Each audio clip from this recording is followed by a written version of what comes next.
In this video, I'm gonna teach you how to connect Samsung soundbar to phone Bluetooth.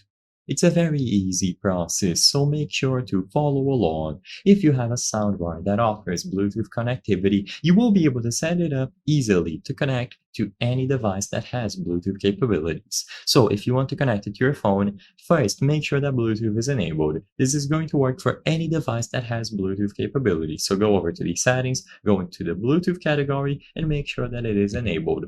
With Bluetooth enabled, put the soundbar in Bluetooth pairing mode. Usually, this will be through a dedicated button on the soundbar's remote control or the soundbar itself. Since this is going to differ for every single soundbar model, I won't be able to give you specific instructions for all of them, but to keep it simple, just check the manual and see how you can put your soundbar model into pairing mode.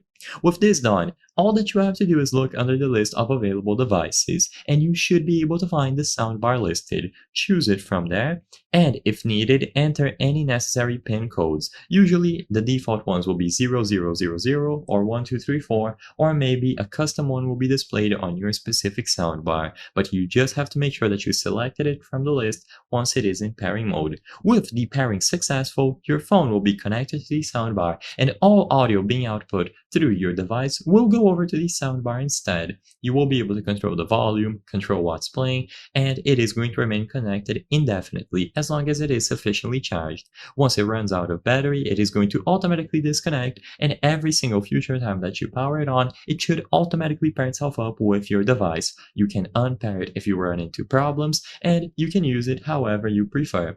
If it doesn't work, restart your phone, make sure that the soundbar is sufficiently charged, and check the manual to see how to properly put it into pairing mode. But like I mentioned, usually it is going to be a dedicated button. I hope I was able to help you on how to connect Samsung soundbar to phone Bluetooth. If this video helped you, please be sure to leave a like and subscribe for more very easy tips. Thank you for watching.